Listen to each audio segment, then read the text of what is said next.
Good evening.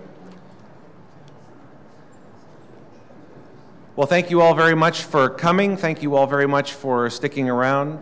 Thank you for braving the weather and the traffic outside. There was a bit of a disruption. My name is Chris Borelli, and I'm from the Alumni Programs Office at the George C. Marshall European Center for Security Studies in Garmisch, Germany. This next portion, this special event for the Warsaw Eastern European Conference, is a little piece that we've put on for your benefit and for the benefit of alumni, graduates of the Marshall Center. We have a distinguished panel, many of whom you may already recognize from the previous roundtable, and they're going to talk on a similar theme, but more about the specific bilateral relations of Germany, a very important defense partner. And then after they speak, we'll have a chance for some questions and answers, and then I'll have a little update for you about what's going on in Garmisch at the Marshall Center. And for those of you who aren't familiar with the Marshall Center, please, I welcome you to stick around, ask any questions you may have, and engage with those of us who are here. So first, I'd like to introduce Professor Matt, I'm sorry. First, I would like to introduce Colonel Ray Wojcik from the U.S. Embassy here in Warsaw. The U.S. Embassy and the German Embassy are the points of contact in each country for the Marshall Center and are responsible for selecting participants to come to Garmisch. And the Office for Defense Cooperation is that specific office. And so now representing the U.S. Embassy, I'd like Colonel Wojcik to say a few words. So, thanks. Dobry wieczór, dzień dobry, dziękuję bardzo za zaproszenie. Thanks for inviting me tonight, Chris, to join the group. Give me a chance to both say something important about the Marshall Center and about the connection of the Marshall Center to countries like Poland. So for us in the American Embassy, we're absolutely enthusiastic, incredibly huge supporters of the George C. Marshall Center and its programs. To date, you know, there's several hundred Polish civilians and military officers that have attended Marshall Center courses. And these graduates, when they come back, they're part of the fabric of the Ministry of Defense, other ministries, doing important work and taking their education opportunities from the Marshall Center. One of the things that's very important about the Marshall Center that we love, not only is it an outreach, it's got this big, you know, American component, but it's already not just an American thing. It's a German-American outreach effort. So already it's a combined sort of effort by two countries to reach out to dozens and dozens of nations to help in both good governance, good civil-military relations, and other important topics as countries are emerging from challenging past. So I was asked to speak very shortly because I'm not one of the briefers tonight. Also, the fact of not being a briefer means you can't ask me any questions later, too. But there's been a lot of questions about this visit of President Trump a few days ago. And of course, we were heavily involved. And I know it's not a big topic tonight, which is probably good. There's been a lot of talk about it already. But I know we're not spending a lot of time on the American-Polish effort here, but I wanted to say just, or quote, two things from the speech that stood out to me, because a lot of people ask, you know, what really stood out to you? And so here's two excerpts, just real short. Now among the most committed members of the NATO alliance, Poland has resumed its place as a leading nation of a Europe that is strong, Poland free. And then the next point, a strong Poland is a blessing to the nations of Europe, and they know that. A strong Europe is a blessing to the West and the world. So I wanted to highlight that because as an Army officer, one of the things we spent a lot of time on the last few years as we've rotated forces and helped to strengthen the eastern flank, not just the U.S. Army, not just NATO as an organization, but individual nations all across NATO, including Poland. If if you're from Poland or born in Poland, you should be very proud of the work Poland has done. Poland is not just a recipient of what we're doing in the eastern flank in security. Poland is actually contributing in the Baltics, in Ukraine, in other places in Europe like the Balkans. They continue there. And so General Hodges, the commander of U.S. Army Europe, said a couple years ago that he wanted the motto to be for U.S. Army Europe, strong Army strong and strong Europe, Army strong and strong. So it's very interesting. There was no collusion between General Hodges and President Trump on the speech, but very interesting that as the speech developed, they focused in on the strength of Europe, and part of that strength and importance of that strength coming from Poland and the history of Poland, which drives Poland to be a strong ally and a very important partner in this region. So I just wanted to highlight that while you gave me a chance to have the floor. And thanks again for inviting me. I'm looking forward to our expert briefers on regional security. Thanks.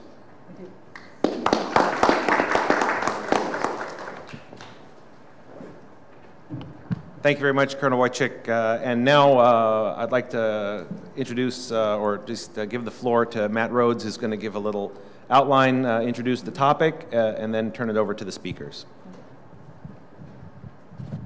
All right, well, thank you, Ray, and thank you, Chris. And we'll start with this slide. Now, it's good to see many of the Marshall Center faculty joining some of the people who've been here for the briefings and conference all day. For those of you who weren't here and haven't worked with me directly at the Marshall Center before, again, I am Matt Rhodes. I've been at the Marshall Center since 2003 in a number of capacities, working with some of you in resident courses on alumni scholar research projects, or just seeing you at various outreach events. I'm joined by two of my colleagues from the Marshall Center, Graeme from the United Kingdom, Paul Dunay from Hungary. And on the far right, we're fortunate to be joined by one of our longtime friends and co-conspirators or collaborators, Micgiel Baranowski of the German Marshall Fund office here in Warsaw. We have similar names. People are often confusing us with one another.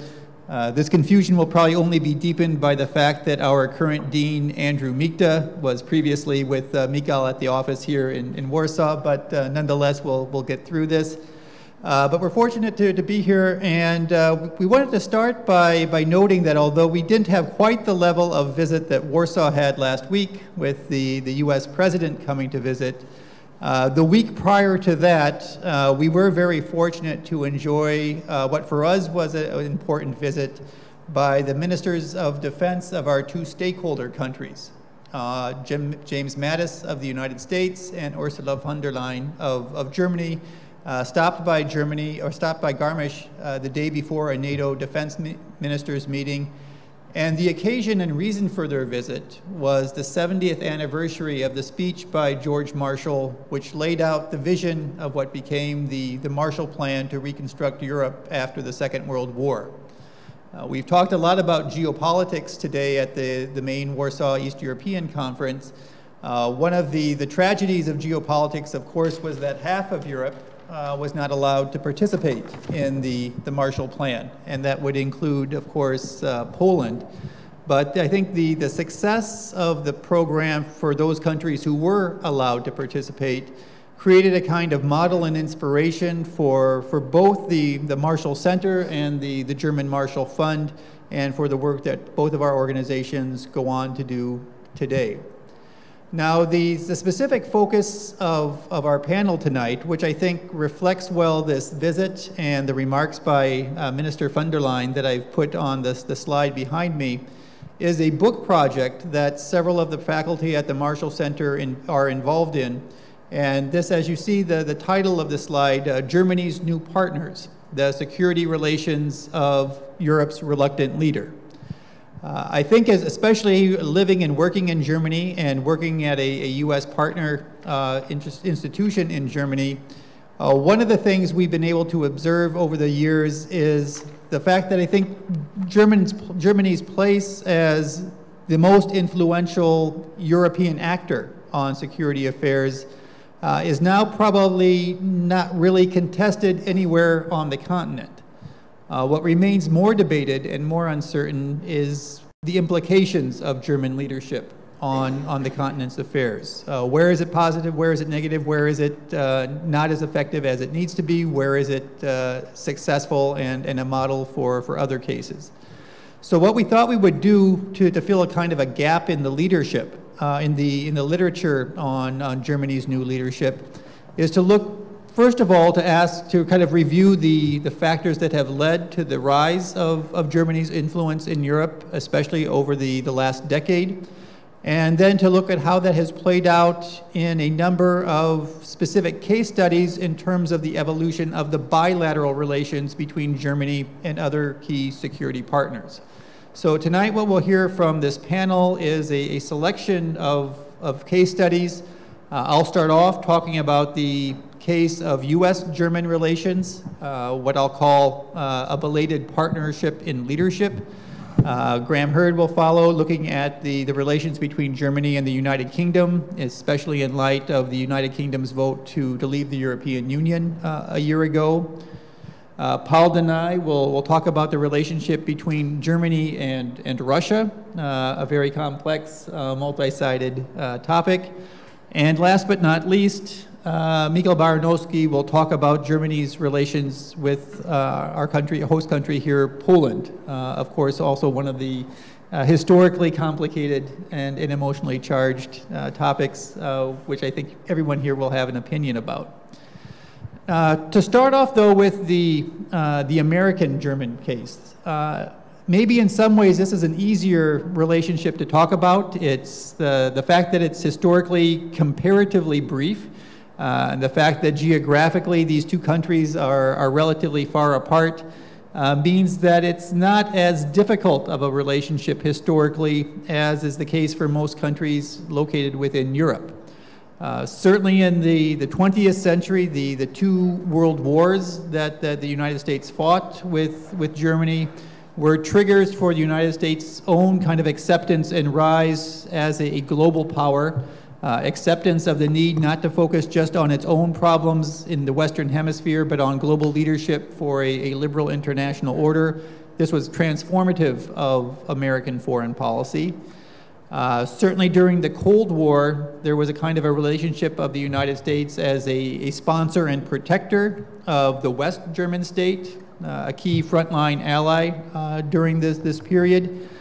But I think a turning point to the more balanced contemporary relationship can go back maybe to 1989, and not just the fall of 1989 with the fall of the Berlin Wall, or even the summer of 1989 with the first semi-free elections here in Poland, but already in the spring of 1989 when the first President Bush came to Germany, and he gave a speech in which he laid out a vision of what he called of the United States and Germany as partners in leadership. Building a post-Cold War Europe whole and free. This same phrase that President Trump used then again in his visit last week was first used at this speech in Mainz in the presence of the late German Chancellor Helmut Kohl. And having kind of the U.S. and Germany as more equal partners working together, again, not just as a patron and kind of protectorate, but really two countries working as equals, was, I think, an important shift in the relationship. And after German unification following the following year, 1990, one of the lower profile, of course, examples of this new partners in leadership approach was our own center, the Marshall Center, which was signed into creation in 1992 by the Bush and Kohl governments. So this was kind of the high point that they were going to work together on the unification of Europe, and even through small things like creation of a pan-European security studies center south of Munich in Garmisch-Partenkirchen. Now going forward, maintaining that kind of relationship proved more difficult. Say under the Clinton and second Bush, Bush the younger presidencies, you had greater differences in personalities of the top leaders of the two countries. You had some very important cooperation in some areas, such as the early rounds of NATO enlargement that brought Poland, among others, into the alliance. But you also had very sharp differences on some issues like the wars in Yugoslavia in the early 1990s or in Iraq at the early part of the last decade. So it really had to be until a bit later that you had a return to something close to this original vision of partnership and leadership. And I'll talk about especially how this developed after 2008. 2008, I think, brought two important changes that set up the conditions for a partners in leadership type of relation. One was the geopolitical effects of the international or global financial crisis that peaked in the fall of that year. This magnified the importance of Germany as Europe's largest creditor nation financially, and I think it also left Germany as kind of an island of economic and political health on the continent. Even the other European great powers like France and Great Britain were suffering the effects of this crisis to a greater extent, had more kind of internal political distractions in its aftermath. And these kind of conditions, I think, were the conditions that led to the German foreign policy elite to gradually accept that despite their historical reluctance because of the experience of Nazism and World War II to be more out front as leaders in Europe, that they simply had no choice but to begin to move in that direction. The second major thing that happened in 2008 was the election of a new American president, in this case Barack Obama. And so here you had, again, maybe somewhat similar to the Kohl-Bush, the elder relationship, a German chancellor and American president with more similar approach to political leadership. Both were seen as fairly analytical and unemotional, kind of hesitant, cautious leaders in their decision making. Within Germany, they even invented a special verb, zu merkeln, to describe this approach that's very hesitant and cautious and non-committal. So in this thing, they had it, whether you like it or not, they at least kind of shared that approach in common. And secondly, or more importantly perhaps than the personalities, you had this kind of coincidence of the kind of approach to grand strategy and geopolitics by Barack Obama and his administration that still was committed to liberal internationalism, but felt that American leadership needed to be more selective and that burden sharing needed to be greater with allies and partners than it had been in the past. In the context of the NATO intervention in Libya, one unnamed member of the administration told a reporter that the new approach could be summarized as leading from behind. So still leading, but more in a kind of facilitative way, looking for partners to play a greater role. And this then coincided with what I just described as the evolving German approach to foreign policy, gradually accepting, especially by the second term of Obama, that its leadership in Europe was necessary. And in fact, Minister von der Leyen once referred to this in a speech at the Munich Security Conference as Germany leading from the middle. No one wants to be too far out front, but the leading from behind and leading from the middle kind of fit together. So you had really close cooperation and coordination in a kind of privileged way between Germany and the United States as a kind of hub of the transatlantic relationship. And again, especially by the second term of President Obama, you saw this in a number of key policy areas. Just to name a couple, one was certainly the so-called TTIP, Transatlantic Trade and Investment Partnership, which was kind of a joint project of Merkel and Obama, both to help the economic recovery of the Euro-Atlantic West from the financial crisis, but also to kind of create a greater geo-economic unity of the West and to show that it could still do a big project like this. Maybe even more of direct interest to an audience in Poland is the way that the United States and Germany coordinated their positions and had a kind of division of labor in response to the Russian-Ukraine conflict.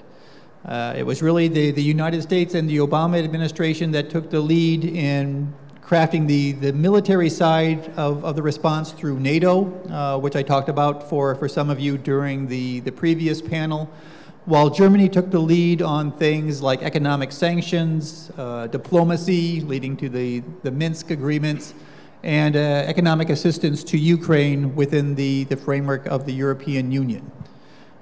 Now, observing this kind of pattern of tight coordination and division of labor, some of the American and German media started to comment on what this meant for the relationship. Memorably, Thomas Friedman, a well-known political columnist for the New York Times newspaper in the United States, wrote about the fact that the West, he said, no longer has a G8 or a G7. It now has a G1.5. You can decide who is the 1 and who is the 0.5. I won't emphasize that point. A few months later, one of the leading German newspapers, the Frankfurter Allgemeine Zeitung, the leading business newspaper of Germany, in its weekly edition ran a story called The Underappreciated Alliance. And on the cover of this issue of the magazine, they had a picture of Obama and Merkel kind of dressed up as cartoon superheroes, you know, working together to rid the world of evil, but clearly friendly with each other. And now kind of outside the media, President Obama himself, in November of last year, the week after the election in which President Trump won, made a last visit to Germany, the 6th of his presidency, and told journalists on the way that he considered Angela Merkel his closest international partner of his 8 years as president. So you had this kind of a very close cooperation, a kind of partners in leadership 2.0 after the original Bush-Kohl version in the early 1990s. Now the challenge is that even at the peak of this partnership, and in some ways even more visibly since the transition from President Obama to President Trump, there have been kind of counter trends, factors that limited the success or strength of this new partnership, and I'll just briefly note a couple of them.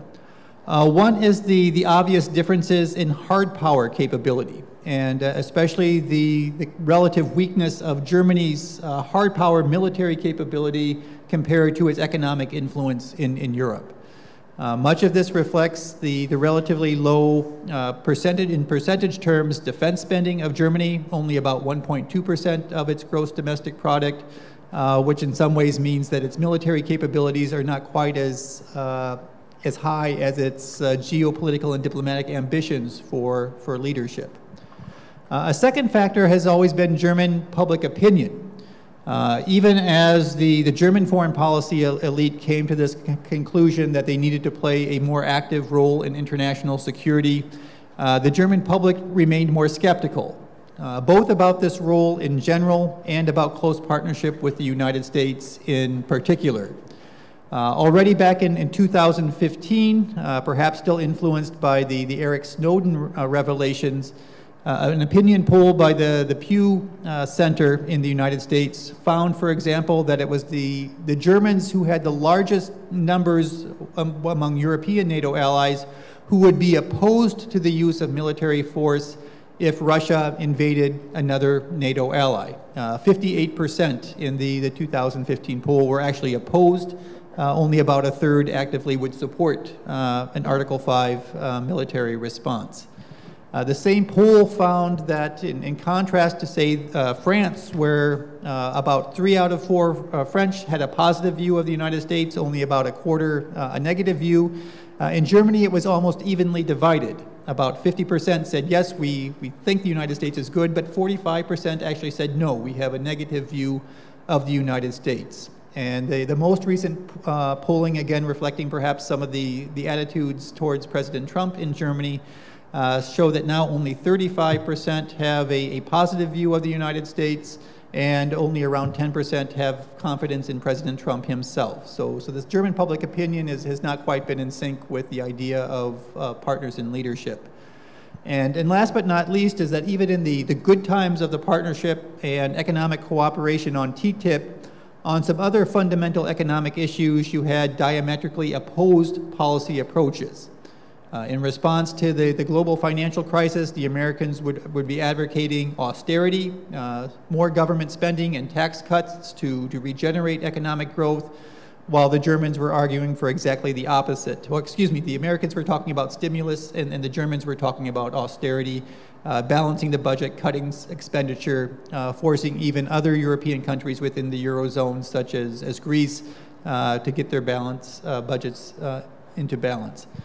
So this has sometimes been a tension, and we saw in the last weeks at the G7 meetings in Italy and the G20 meetings in Hamburg, this kind of trade tension between the United States and Germany, especially over Germany's large trade surplus, is something that President Trump is very concerned about and has labeled as very bad on behalf of the Germans.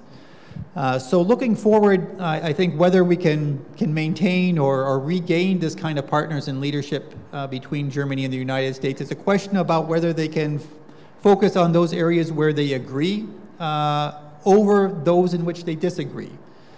President Trump's national security advisor, General McMaster, prior to the G20 meeting said that the US and Germany agree on 95% of the issues.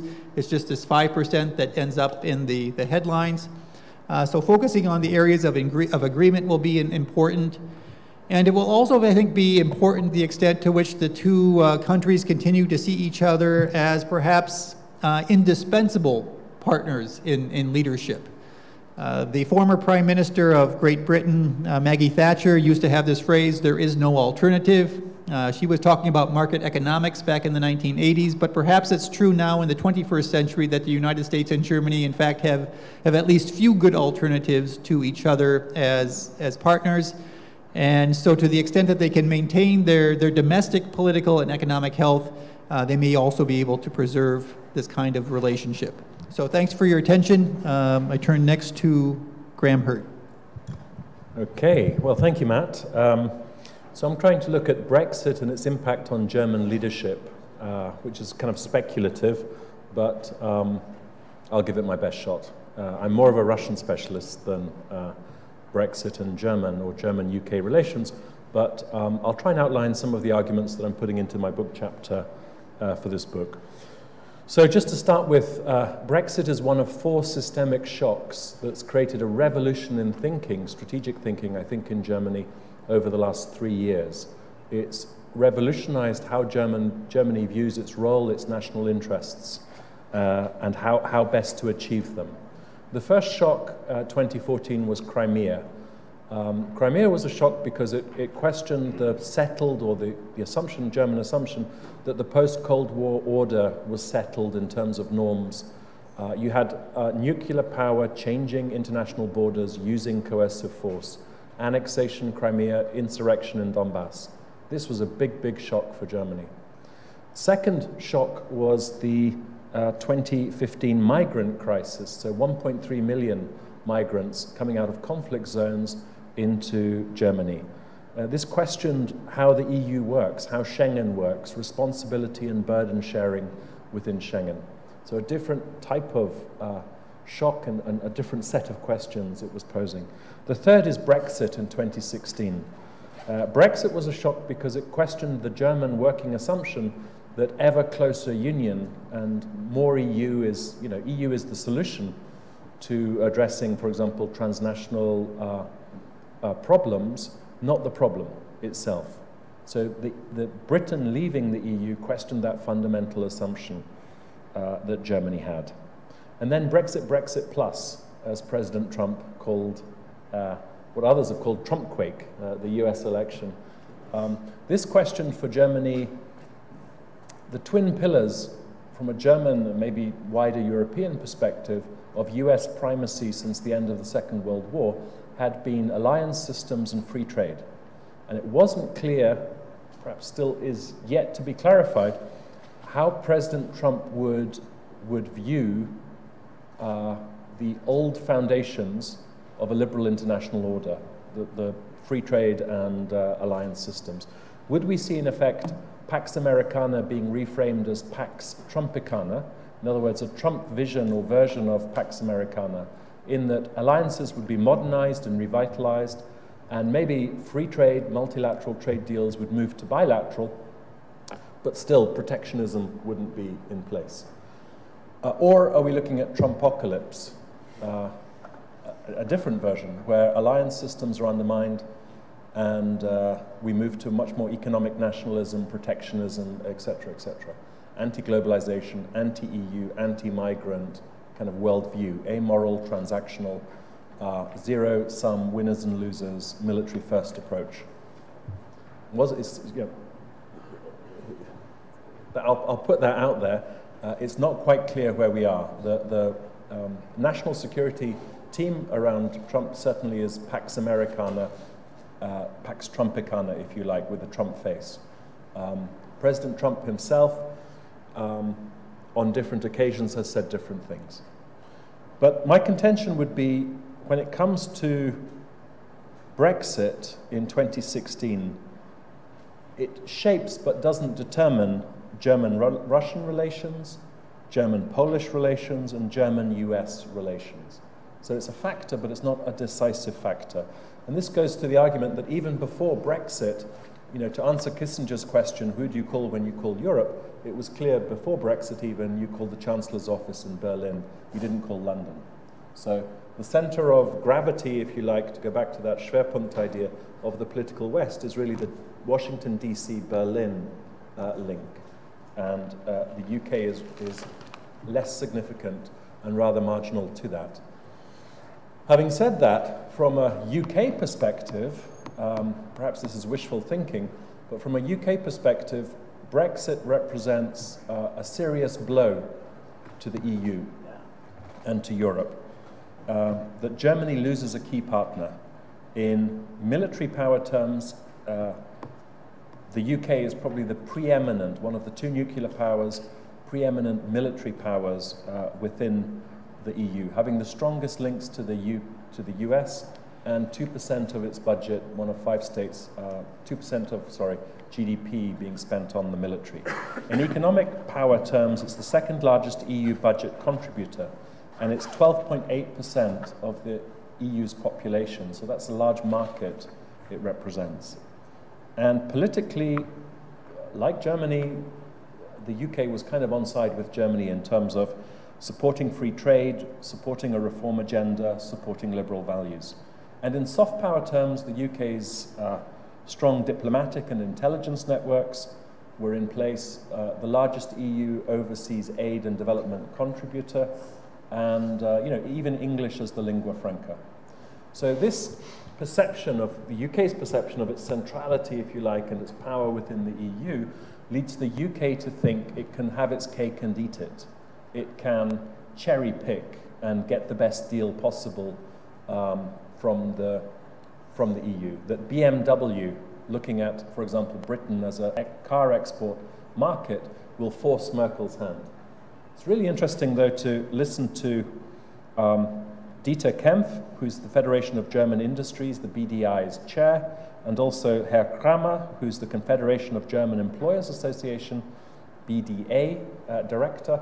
Both of them are saying that unless the Britain accepts all the 4 freedoms, there will be no deal. So if in other words, Britain's not able to cherry pick, and Merkel has essentially said that. And what this really means is politics trumps economics. The integrity of the single market and protecting a single market of 27 other EU member states is much more important for Merkel and for Germany than the German car manufacturers' exports to the UK. And that's a clear point, I think. Some of the impacts, though, I think, of Brexit is to reinvigorate a Franco-German tandem within the EU. The fact that Marine Le Pen did not win the French election, which would have had an anti-EU, anti-globalization, anti-immigration head in France, would have been a severe, severe shock to Germany. And I think Germany realizes Brexit's bad, but if a Schengen zone and Eurozone, particularly a Eurozone country, left the EU, it would be even worse, 10 times as difficult.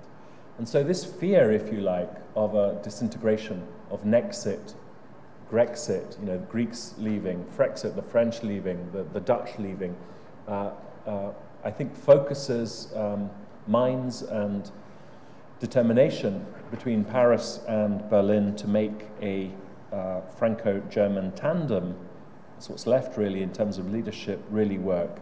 So the focus now is on Franco-German visions of the economy, to what extent are they on side, and the UK is of marginal significance, I think, to that particular debate. So enhanced cooperation and development between Berlin and Paris is the key focus. What we're also seeing anyway, irrespective of Brexit, is the militarization or remilitarization of Germany as it moves towards, by 2024, 2% of its GDP. And in concrete terms, this means more frigates, more submarines, a cyber enhanced capability, a white paper they've put out, a Lithuanian battalion, etc., etc. Even the initiation of a nuclear debate in Germany. But I think you have a 10-year gap, really, before Germany can build the capabilities it needs to be able to have strategic autonomy, if it ever can have strategic autonomy. In other words, in an all-out war, US capability support for Germany doesn't shape, but it absolutely determines whether Germany survives or not. The US nuclear umbrella, absolutely critical. And Germany's ability to build the capabilities it needs to have strategic autonomy takes 10 years. So you have a 10-year gap. And in this particular period, I think the UK and the German-UK relationship is, in the military defense security sphere, is much more important. At least in the shorter term, the UK's role in that particular, not so much economic, but military sphere is important. And the UK's, in terms of the EU, the UK's anti-terrorism, counter-terrorism focus, counter-organized crime, etc. focus is also an area in which you could see partnership, continued partnership, hopefully, between Germany and the UK. So to conclude, in terms of leadership and the effect on leadership post-Brexit, I don't have any of the answers really, but I can maybe pose some of the key questions. For Germany, does it plug the funding gap that the EU, second largest contributor to the budget? Does Germany then say, okay, we're going to step up and with our big surpluses, we're going to plug that gap? Or does Germany say we have to reduce the scale, the scope, and the ambition of, for example, the European Defence Action Plan? We don't have as much money as we thought we were going to have, so we have to scale back. Or does Germany step up? That's one clear question. I'm not sure if there's an answer yet. Germany and France standing up to try and plug that gap. How does Germany manage its greater weight within a smaller EU? Is this a smaller but more coherent EU, but at the same time a less significant EU? Is Germany too big for Europe but too small for the world? It's like that album by Jethro Tull, too old for rock and roll, too young to die. You know, caught in this twilight zone, trying to do one thing and failing on both, falling between two stools. How does Germany avoid an inner and outer EU core conception?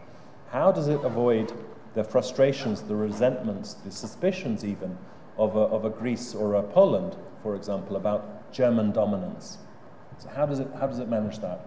One way forward for Germany might be to, as Matt said, leading from the middle, leading from the center, trying to operate within the EU within ad hoc, flexible coalitions on multiple kind of policy areas.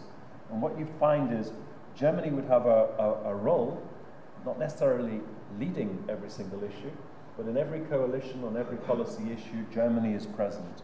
And Germany becomes the kind of organizing principle and the glue that holds EU policy making together. And this basically means Germany and Merkel having to find consensus, finding consensus within each of these policy areas. And in IR terms, international relations terms, maybe you talk about coalitional primacy. So primacy or leadership within coalitions as the way forward. But conceptually, I've yet to, I'm not reading an awful lot on this, but I've yet to really see debates that tackle how we conceptualize German leadership, clear German leadership. I think it's something that will emerge.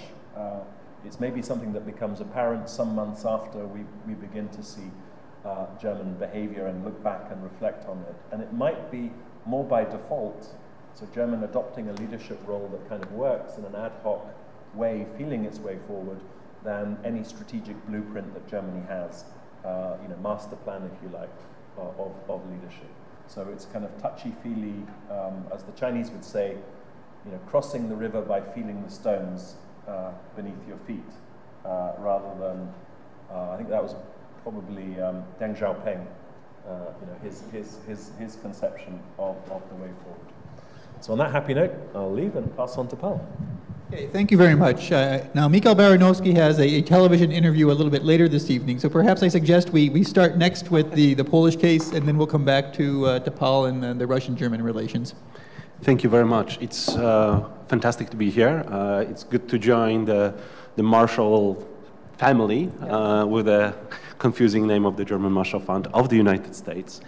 Some of my remarks will actually follow nicely.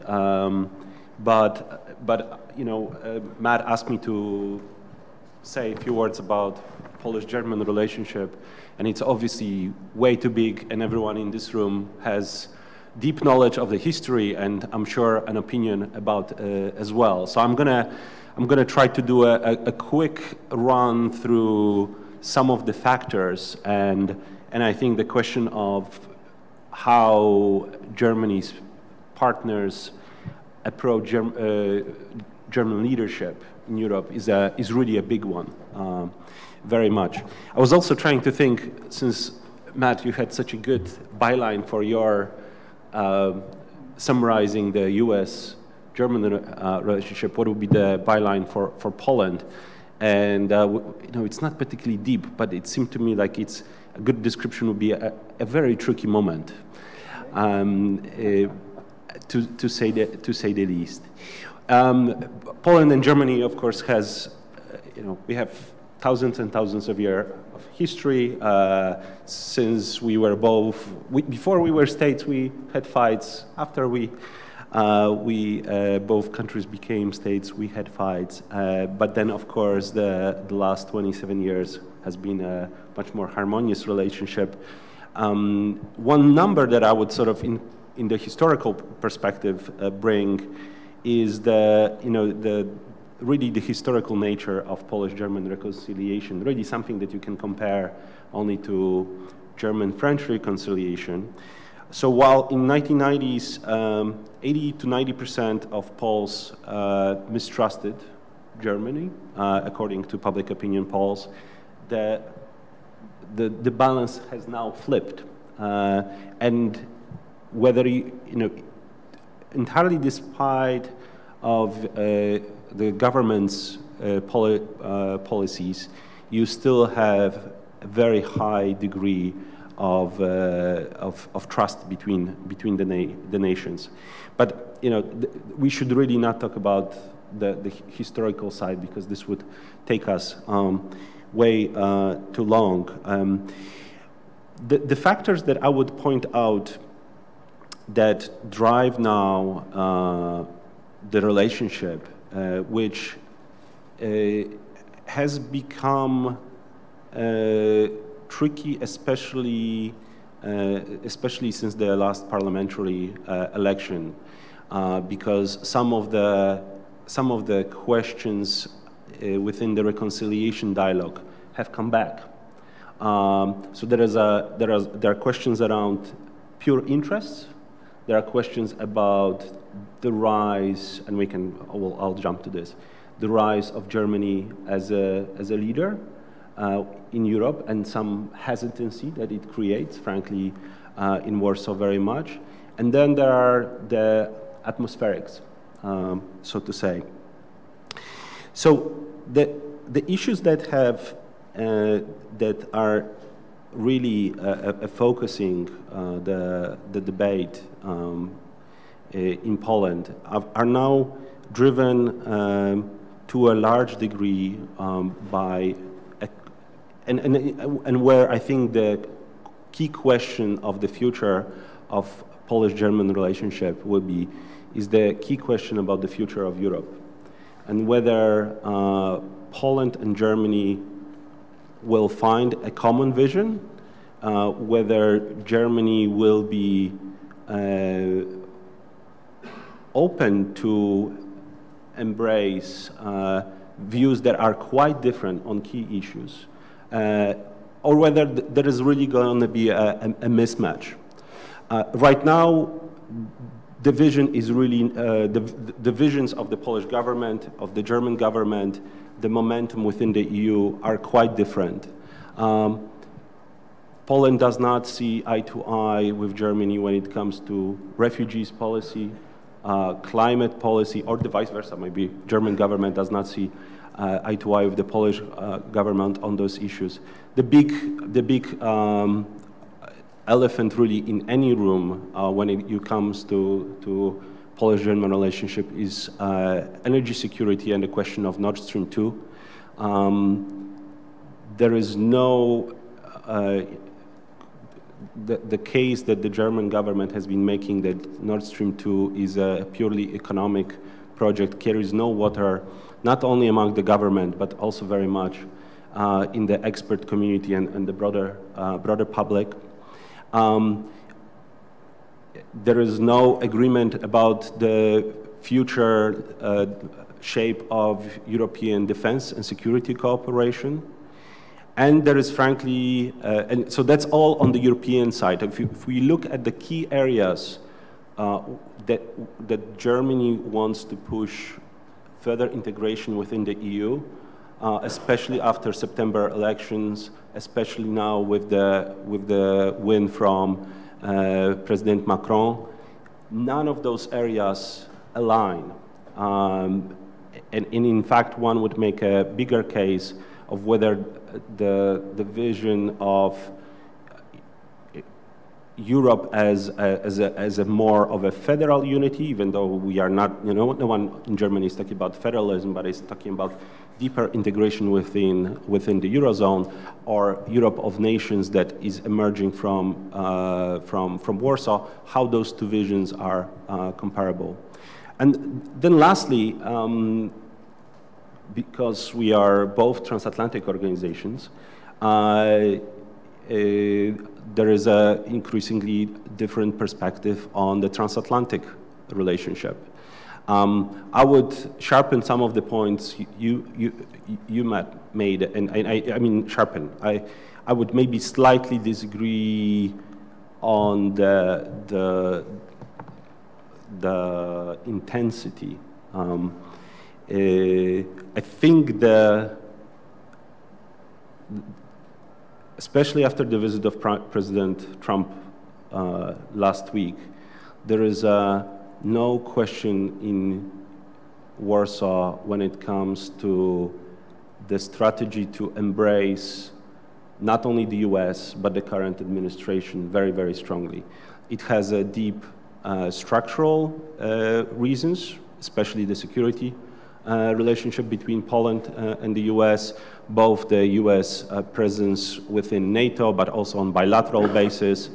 Colonel mentioned the US Army. The US Army is here, it moved in, and that's, that's the bond that binds very, very strongly. But politically, most governments in Europe are very hesitant about President Trump. And the Polish government, especially with the strong show last week, has deeply embraced the current administration, which then if you compare the pictures from Warsaw to the pictures from Hamburg, were striking. They are overdoing the comparison, of course. But I think when I go to Berlin, I hear increasingly the debate about the strategic choice that Germany could make. And yes, the plan B, finding an alternative, it's not a good idea. But people are starting to ask this question, while in Warsaw this is just not a debate to have at all. And that is playing increasingly within the Polish-German relationship as well.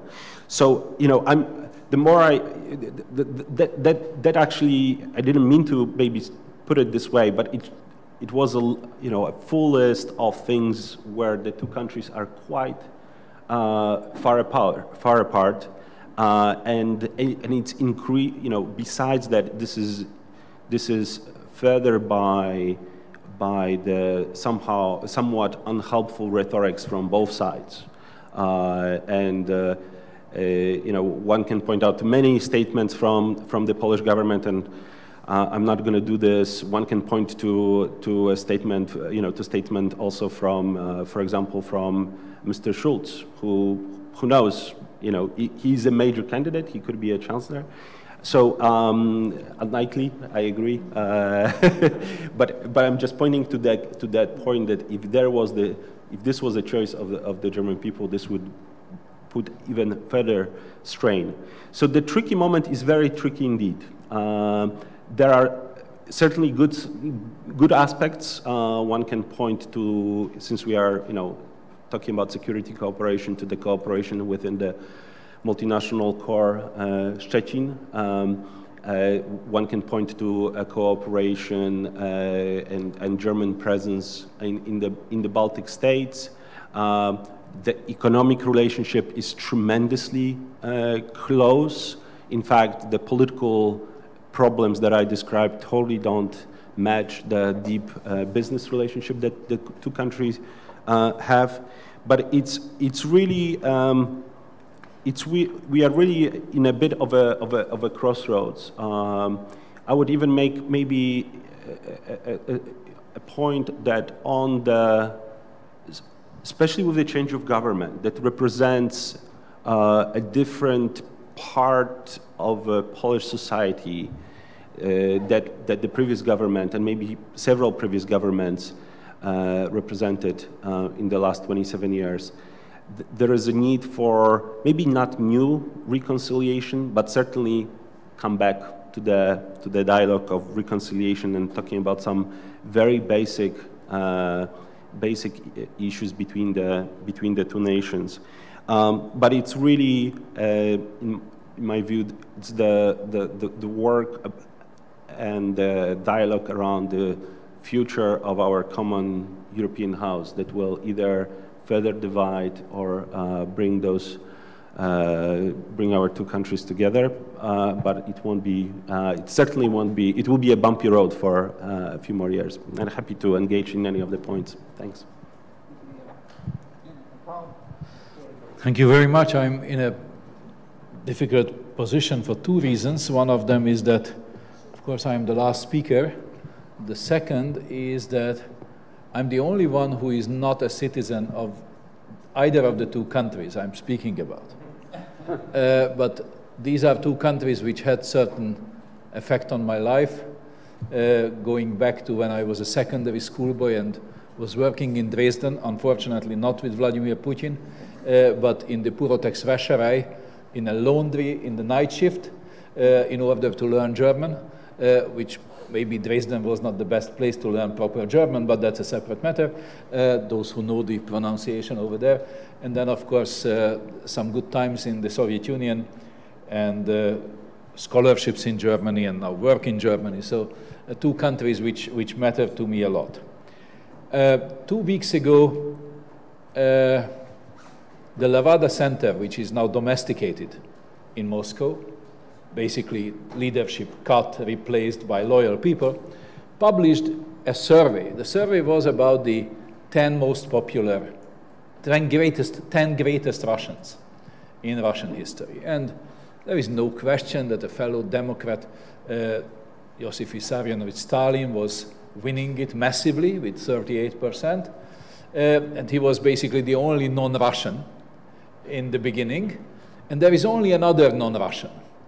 And that's already about German-Russian history, although with a little bit of Polish taste, because that person is Katarina the Great, who is coming from Szczecin or Stettin, as you prefer, and who is neck to neck with Lermontov at the very end of the list, but still among the first 10. So this is quite something. The next thing is that Frank-Walter Steinmeier, when he was German foreign minister, for the first time had a speech at the Russian Academy of Sciences and said Germany and Russia always had intensive relations, which was always moving from one extreme to the other. So it was never in balance. Either the two countries were too close to each other, or they were too far from each other, or actually they were fighting wars against each other. So this is a very sensitive relationship which is not in balance. Has it found a new balance? It would be difficult to say. I remember 1990, the year of 1990, I spent in Vienna negotiating the CFE treaty with a good number of friends, many of them Polish friends. And I remember that between January 1990 and July 1990, it was basically impossible to talk to Polish diplomats. Whenever I said to my good friend, many of you know Adam Kobieracki, I said, Adam, another beer on the Graben? He said, you know, the Soviet Union collapses, Germany unifies, you know, there is a problem. Okay. So it was very difficult. And then came July, and they got the Oder-Neisse border reconfirmed, and then everything was a little bit easier. The interesting thing is that Germany tries to show a lot of understanding to Russia. And it already tried to show a lot more understanding than some other Western players during the Soviet Union's time. If you just remember the lovely collision during the beginning of the Reagan administration about the pipelines, whether Germany would not be too dependent on the Soviet Union if it's buying oil and gas from Soviet sources, which was a far more complicated scheme than one could describe it so well. The second, an issue that already came up in the discussion earlier today, 2008. For our Polish friends, 2008 was a turning point. The Russian Federation has shown its real teeth.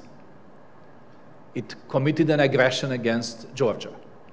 Germany, which was opposed to bringing Georgia closer to NATO at the time, was taking a very conciliatory attitude and said, yeah, but Saakashvili is a populist, you know, he's always saying these stupid things, Liliputin, you know, Lilliput, you know, the little guys, and so on and so forth. So he's basically punished for something that he himself partly caused. Okay, so for Germany, the turning point is not 2008, it's much more December 2013. With Guido Westerwelle, poor guy, going to the Maidan, very much supporting the demonstrators, and so on and so forth. And then, of course, a week later, he is no longer foreign minister, it's Frank-Walter Steinmeier again, who says something that is very important for me, basically saying, maybe a choice for Ukraine is simply too difficult between one side and the other. So this constant attempt with balancing, you know, not blaming the Russians, not alienating them, bringing them on board, the German experience. And of course, if the Germans are vocal, negatively vocal about Russia, it's very difficult for them. Go back to 1955, you know, 54, 55. Some Russian authors say that the Ostpolitik did not start in 1969. It started with Konrad Adenauer's visit to Moscow, and so on and so forth. So a lot of things, a massive amount of history. And of course, two continental powers. And leaders that have understood each other very well. Steinmeier and Lavrov. Lavrov basically said that he lost two friends last year, Kerry and Steinmeier, because the current relationship with Zygmunt Gabriel is definitely not as it was, not to mention the Tillerson-Lavrov meetings are not the warmest of all. And then, of course, two other relationships, Merkel and Putin. Two people who speak each other's language, who have a lot of remembrance, you know, East Germany, the Dresden reality during the Gorbachev era. And of course, somebody who was from the FDJ and a natural scientist. So I don't think that they have a particularly good relationship or a particularly warm relationship, but they know that they are lastingly there. And you know, when you do not want to leave your spouse the next evening, you try to behave. because, you know, you have to go home the next, you don't know how it is. I do. Just a picture of Merkel. Okay. So, you know, that's a lasting relationship. You do not want to alienate the power, the other partner. And here is history. This is the Berlin Congress of 1878, with Bismarck in the middle, the Russian foreign minister next to him, and the Hungarian-born count, the foreign minister of the Austro-Hungarian Empire on the other side. But this is history. Okay. This is more recent history, and this is a very sober view. You know, two people who are not too much smiling, to say the least. And of course, the two countries by now, in many senses, can't be more different than they are. And that's the entire argument in the chapter. Both countries are large economies, but the German economy is 3 times larger than the Russian one. If you just take the GDP, the total German GDP is 5.4% of the world's total GDP, and the Russian GDP is 1.8. It depends how, there are plenty of different calculations. The Germany's main strength is the economy, a highly competitive economy, but overwhelmingly with high value-added production. And if you are producing high value-added products, you have to sell them. So you have to have a liberal world economy in order to maximize your benefits. Export and free trade are underlining German politics. Russia exports a lot, but it's low value added. So for instance, whereas Germany may suffer from any kind of major hiccups in the world economy because it would result in more unemployment in Germany, which the current government was, and already the Schröder cabinet was so successfully pushing down, it would come back. And of course, the UK will be a major loss, but China is far more important. Germany and Russia are very much connected. In 2014, 5,700 German companies were investing in the Russian Federation, and 5,100 is still there, which basically means that the German economy is waiting for better times. And there are very big ones. One is just getting into trouble, Siemens, as of now, Volkswagen, and everybody else. You know, so it's very much important for both parties.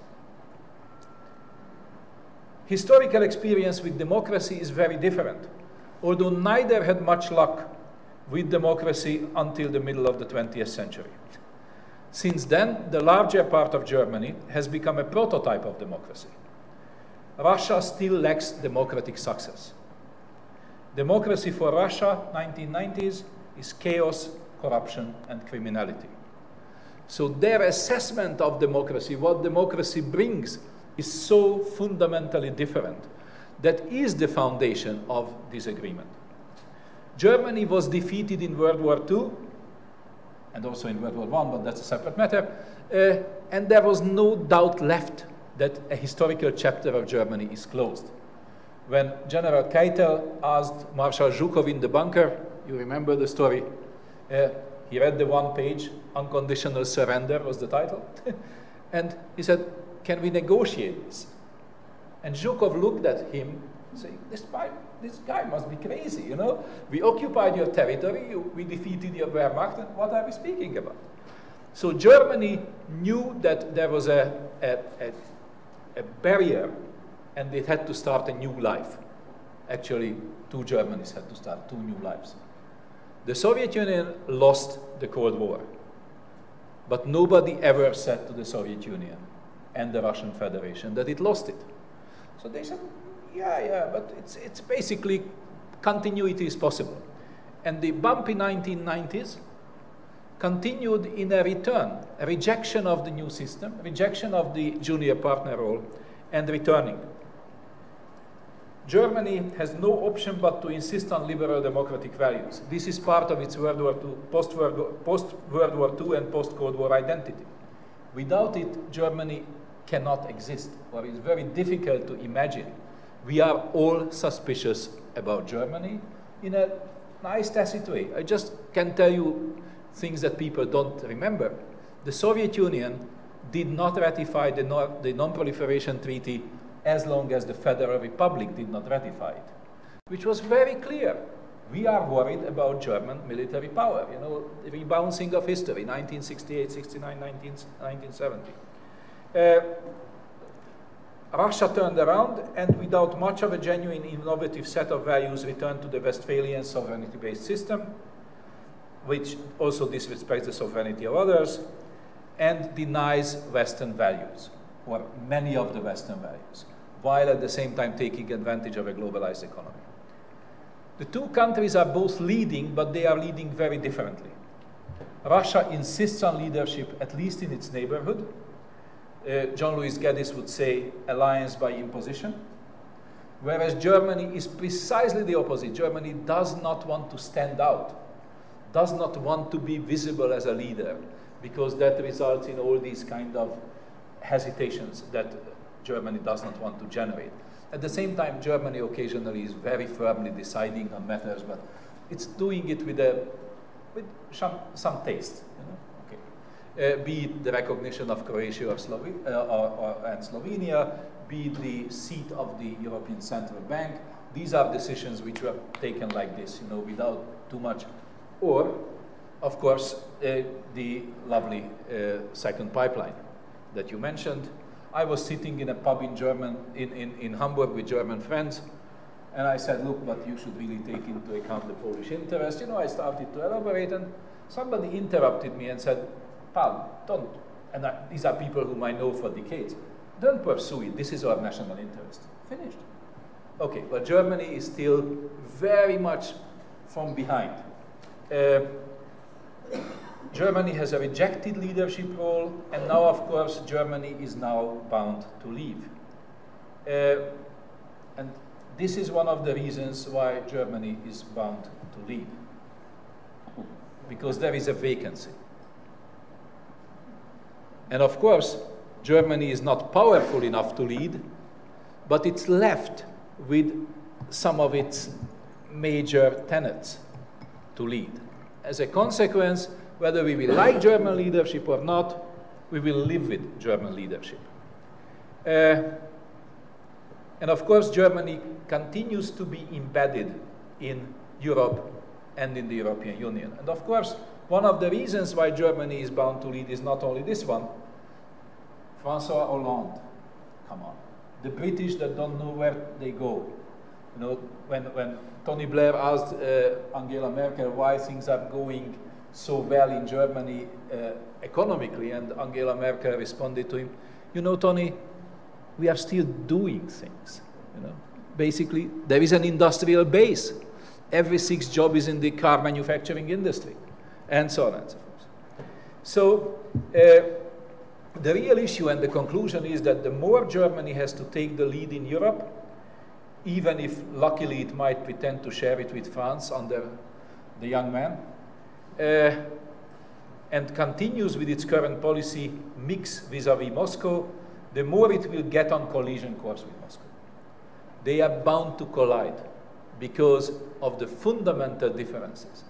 They may ease it by history, by personal relations, but the objective fundamentals are bringing them into collision in one way or the other. The questions for me, the last three questions, will Germany be more serious about Russia sanctions? Turbines, Nord Stream 2, and a number of other things. The turbines that we all knew got to St. Petersburg to a fake address to continue their way to Crimea, which is under sanctions. And of course, Germany, having so much trade with Russia and having so much investment with Russia, can change the atmosphere, because nobody can say, okay, the Germans are disaffected or unaffected by this. The Germans are affected. So the objective reality makes it possible for them to say, we are taking the sacrifice. So the people who want to sell apples from Polish apple trees and everybody else, the Hungarians with their pork and so on and so forth, they all should stand in line because we are the biggest losers. So there is an objective, interesting reality behind it. The second question is, will Germany remain a civilian power and a trading state? The two things that characterize Germany for the last several decades. If yes, and I think we are firm on that, that it remains, this may alleviate the pain of Russia, as it will have less problem with a militarily indecisive European leadership than with one that diversifies its power base and strengthens its military power, because that clicks in Moscow. Many of the other things, unfortunately, in Vladimir Putin's head is not clicking. So, at the same time, Russia is taking advantage of the West's internal divisions.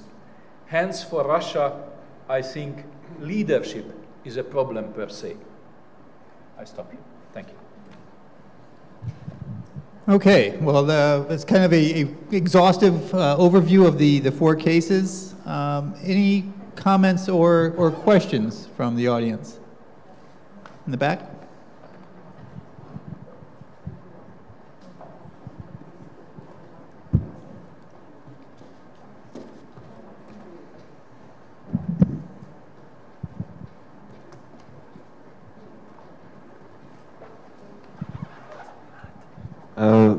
Thank you very much. Mariusz Antonovich, Vilnius University. So maybe to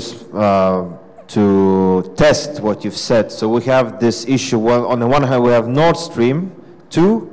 And on the other hand, we have this 3Cs initiative, which is mostly based on infrastructure, on energy interconnections, north-south, etc., which is planned to have major EU funding. And we know that Germany has a big say in EU funding. So, and from what I saw last week, the US administration is supporting this 3Cs initiative for various reasons. So what is your prediction? Will Germany stick to Nord Stream 2, or will the EU funding continue flowing for this 3Cs initiative and those energy interconnectors? Thank you.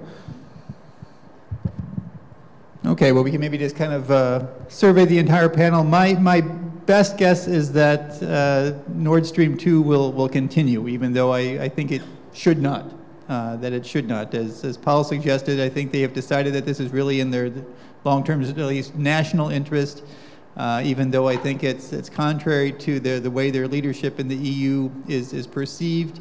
I think it also doesn't really support their efforts for the economic development of Ukraine or Northern Africa, which would be an alternative source of natural gas.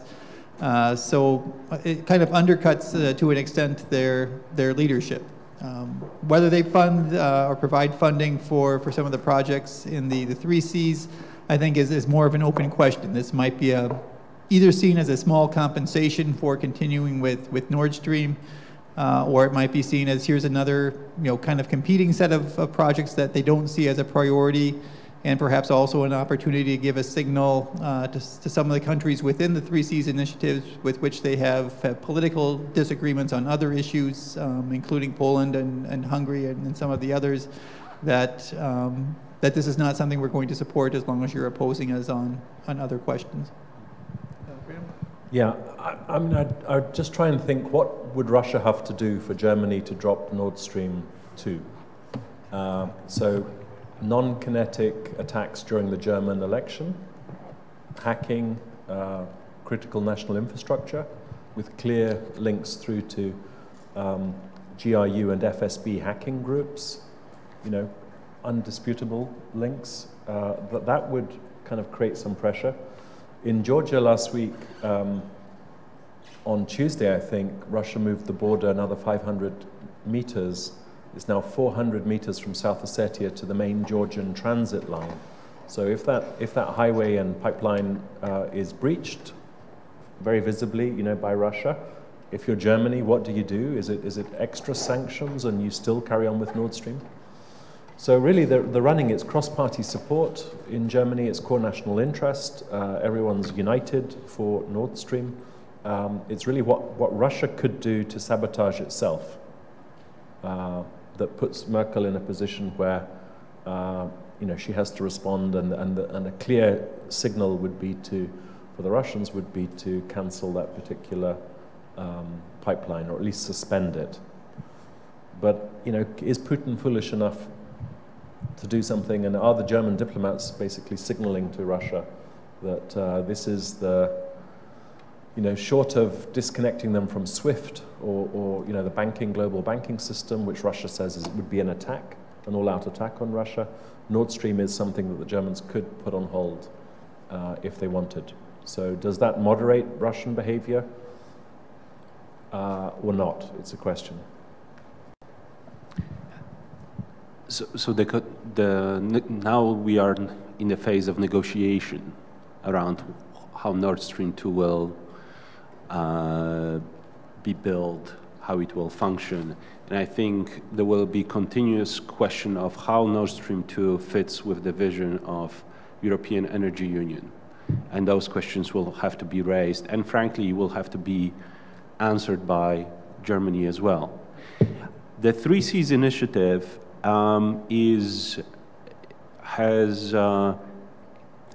has been described as a counterbalance to Nord Stream 2. It's an overstatement, but there is some truth to this as well. The LNG exports through the North-South corridor would be good for diversity of energy supplies to Europe, especially to Central and Eastern Europe. But it's a sign also a bit of a desperation, maybe a strong word, but of a pressure that the Nord Stream 2 is creating. Now the initiative has been has been so far, despite and a little bit because of the American support, maybe President Trump's presence gave it geopolitical dimension that was not supposed to be there in the beginning, and so far has been met with a very cool reception in Brussels. As you might have, I think that's public knowledge, that there has been a number of invitations sent to Brussels to the EU commissioners, and all of them have been declined. So that does not bode well. I hope that was public knowledge. That does not bode well for the funding. So it's a question whether this initiative can be framed deeper in energy, infrastructural, and economic terms. But there is a clear pushback, or whether there is this trade, quid pro quo, Nord Stream 2 for 3Cs. I'm not going to go there. And I'm very sorry, I'll have to run. So I want to say thank you, Matt. Wonderful to be with you, and I'll see you next time. Let's give you some applause on the way out the door.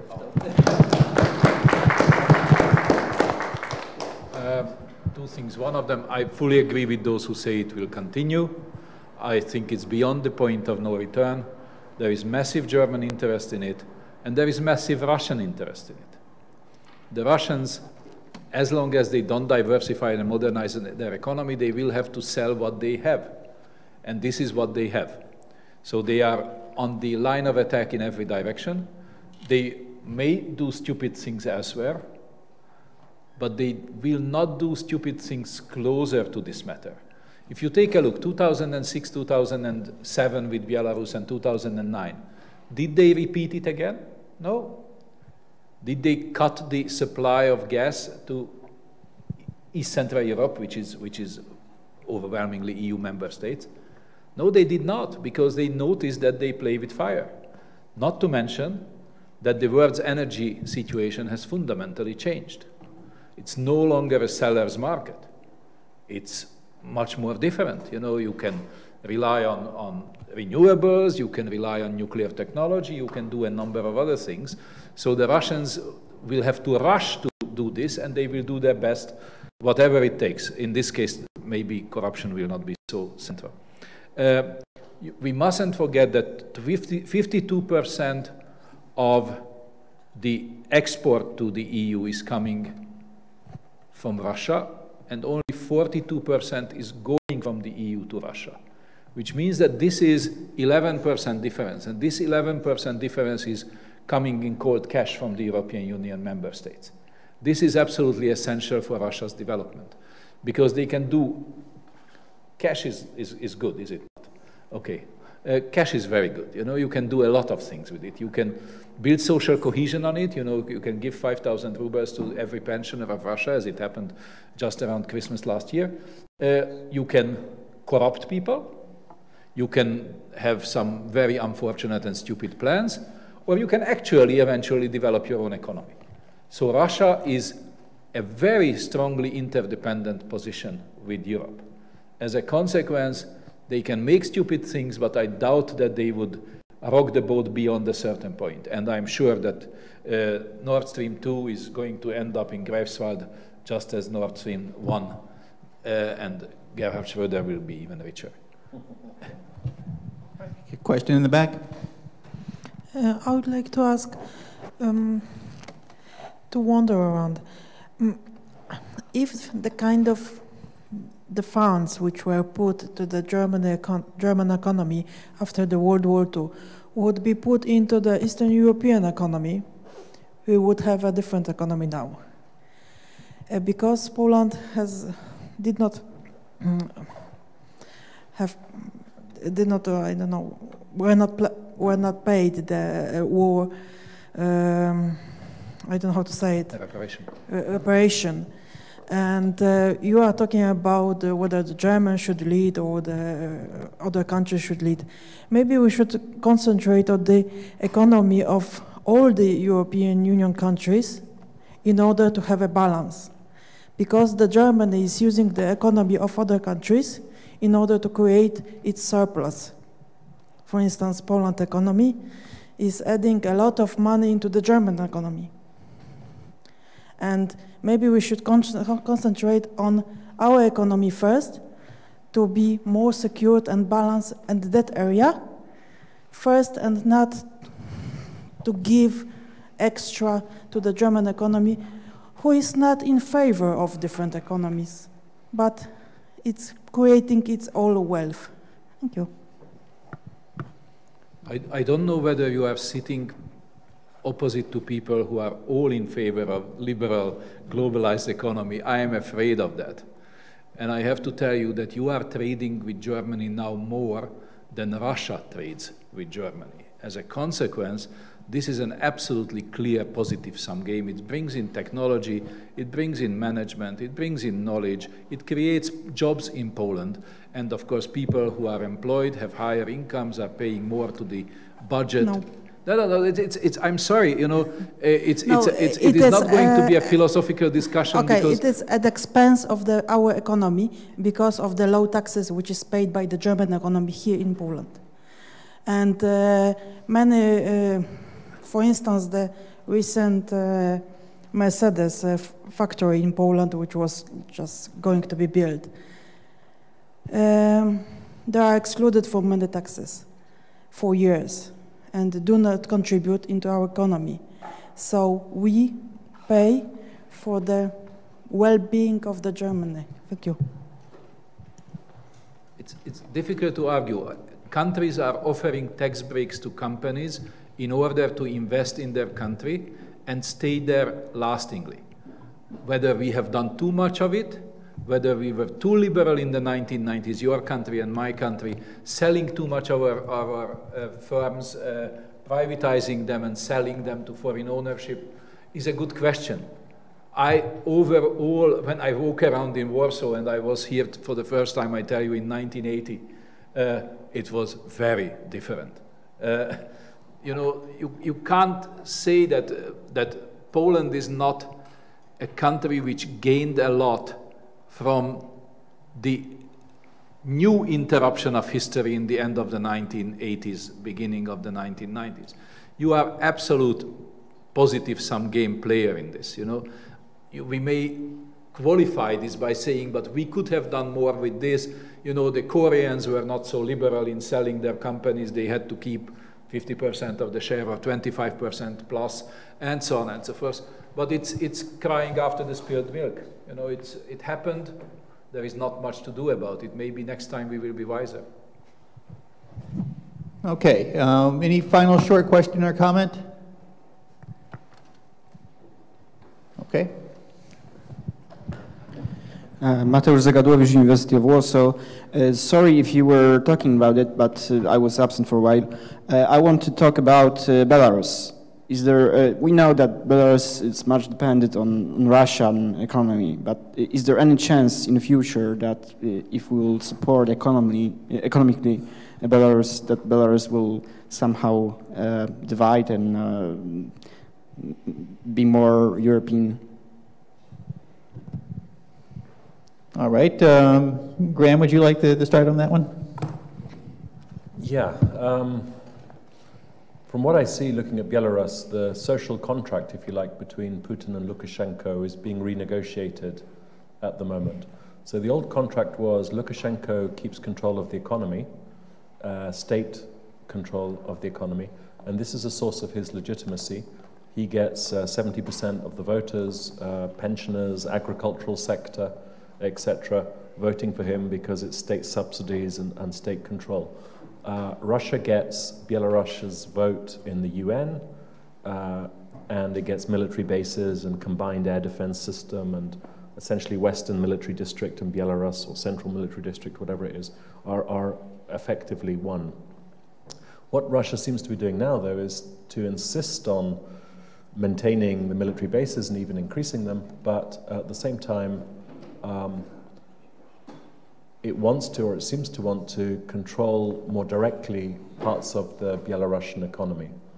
To stop, for example, Ukrainian fighters or helicopters being repaired in Belarus, and to this has an effect on Ukraine and isolating Ukraine.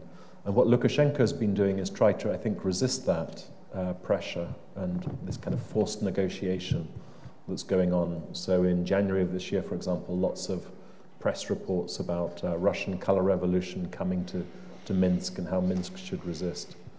Where that goes, I think the trouble Russia has is when you look at, for example, Rosneft and Bashneft, two companies, where Sechin cannibalizes a Russian company whose head is an ultra-loyalist to Putin.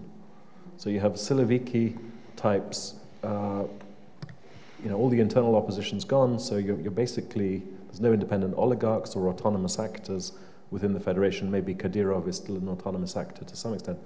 But you have this kind of fighting within the system over diminished resources. And Belarus, I think, from a Russian perspective, under those circumstances, looks like another piece of the cake, that could be added, and it's a safety valve, essentially, for Siloviki fighting each other to look towards Belarus. So I think that's partly driving this coercive renegotiation of the terms and conditions of the contract. Okay, and 30... Sorry, yeah, and I don't see, therefore, what I do see is Belarus-Russia union kind of increasing. If Putin wants to stay after 2024, change the constitution. It's a new state, the clock starts again. So, and the most obvious place is incorporate Donbass and or Belarus.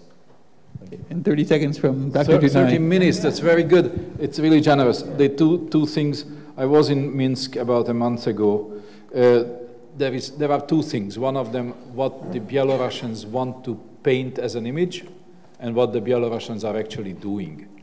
Belarus has noticed that the Russian economy's current shape is not helping Belarus' economic development.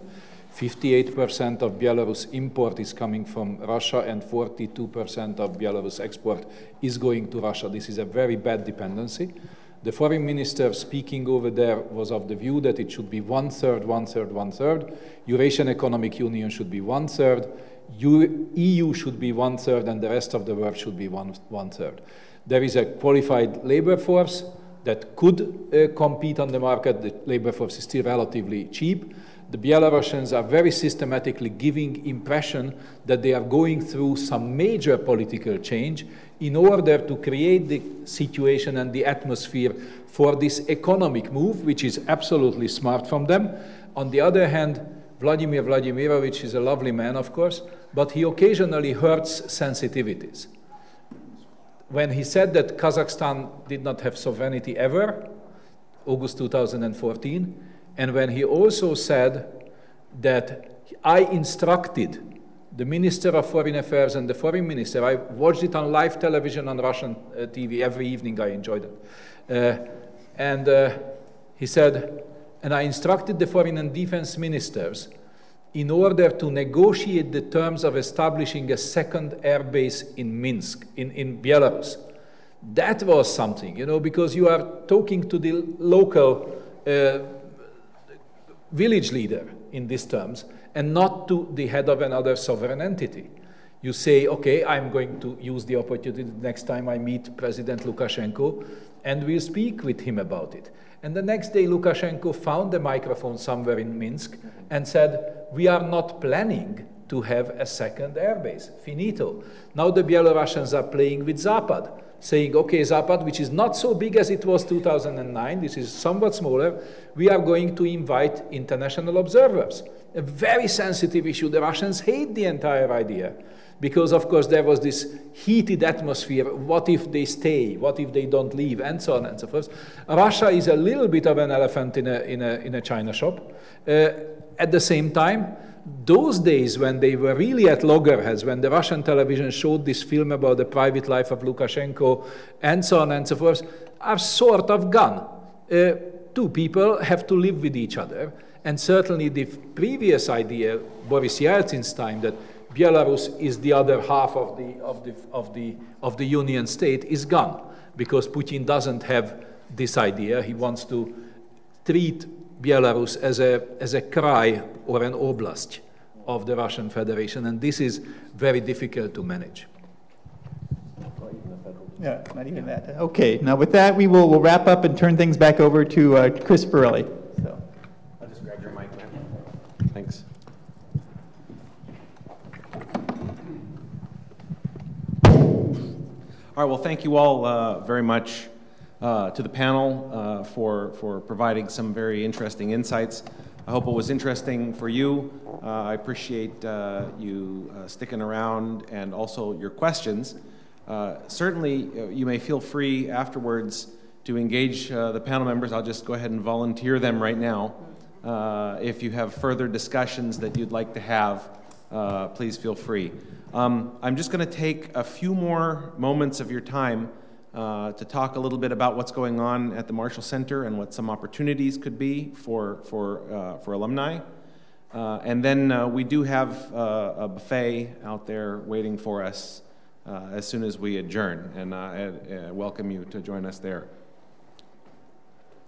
So I don't know when it was that you were in Garmisch the last time. Perhaps it was the summer, perhaps it was the winter. But here you see some snow. This is not a recent photo. Right now, it was, last week, it was about almost 30 degrees. But anyway, I like to put that up there to give people an idea, or perhaps help them remember a little bit. So where does Poland stand with the Marshall Center? Well, you have almost 300 graduates over the last 24 years, and you are part of a larger network around the world of over 12,000 alumni from 152 countries. This is very significant, and for those of you that have used your alumni network, then perhaps you can appreciate how useful this is, whether it's for business or whether it's for private reasons.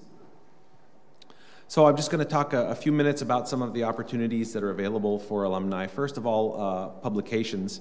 We have a quarterly magazine called Per Concordium.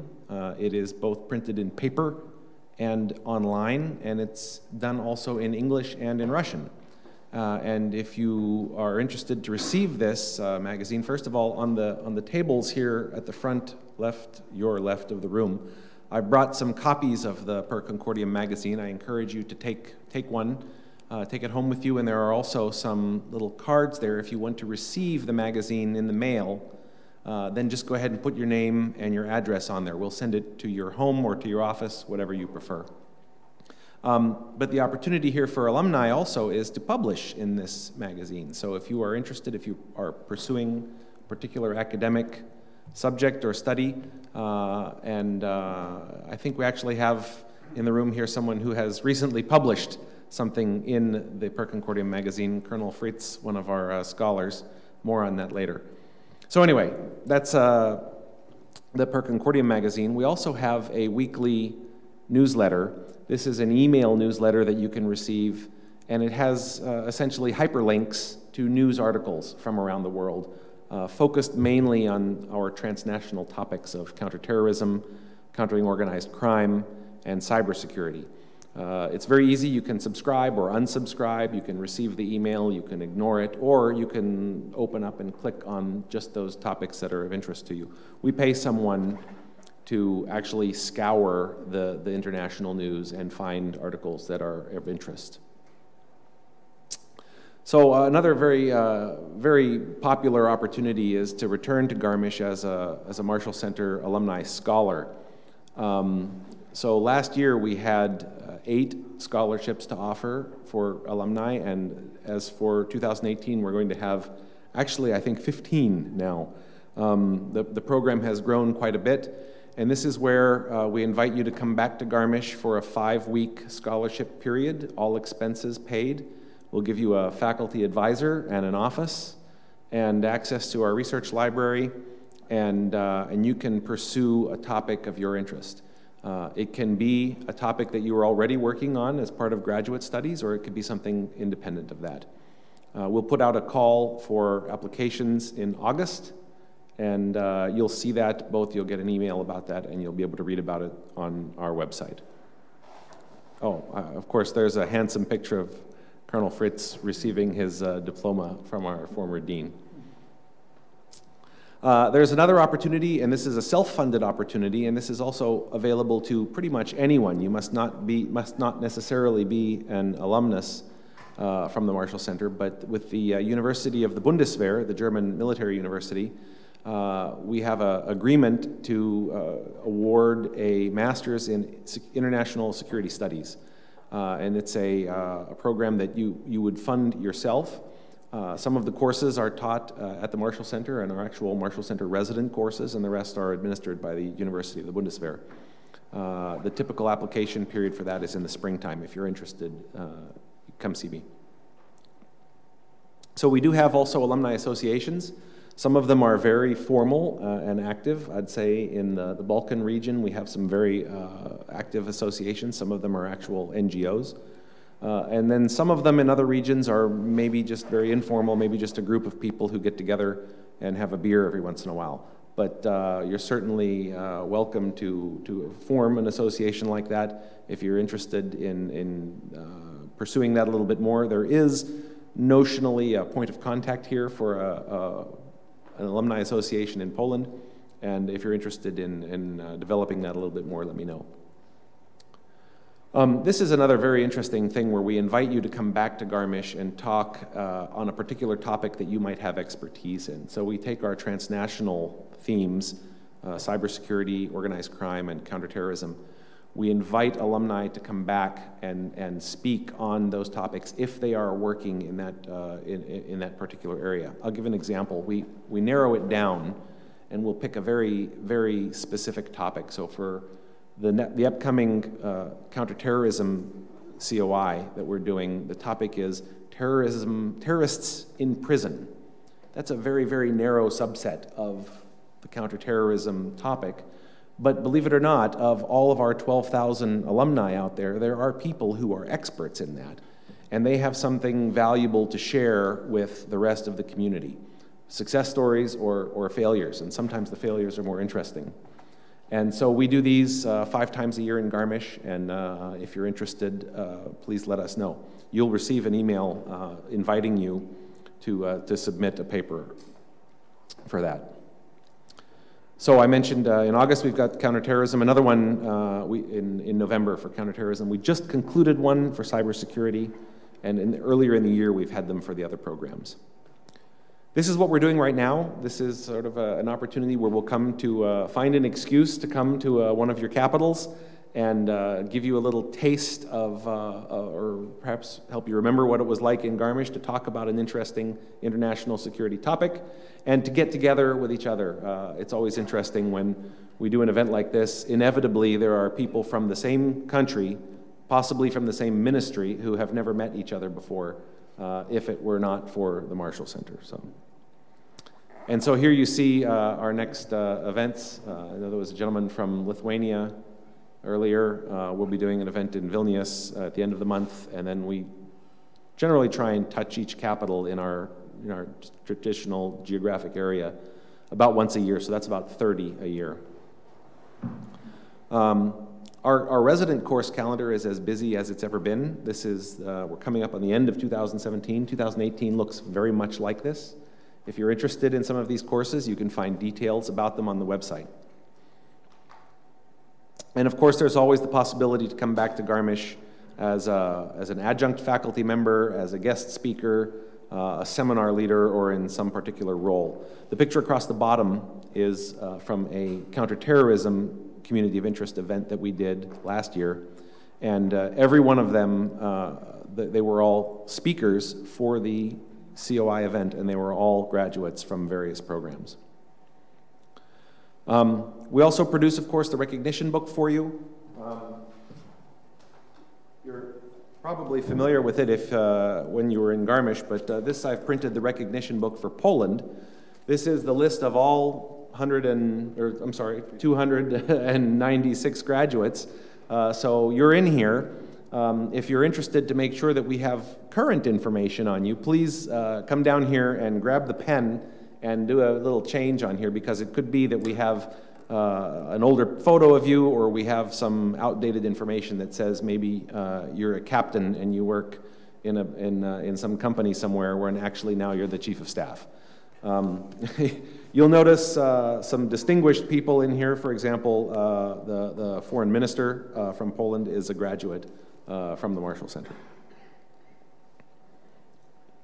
And then I just want to close with a very recent quote.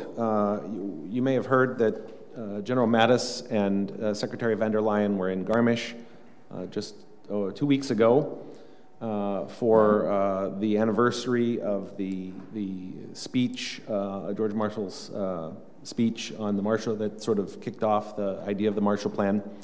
Anyway, General Mattis, the U.S. Defense Secretary, left us with a great quote that I intend to get a lot of mileage out of at events like this. And it's really a compliment to you all.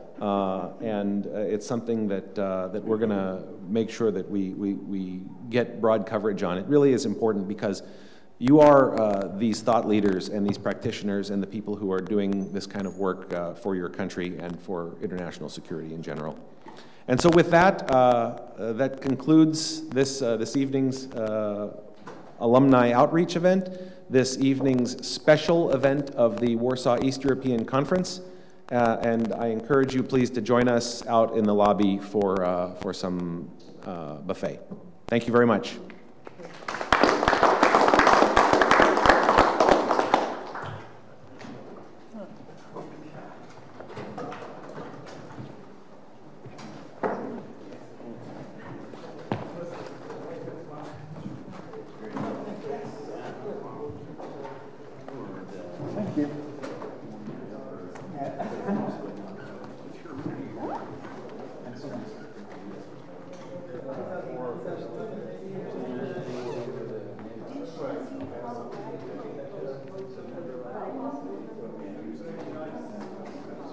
Good. And you got a pencil.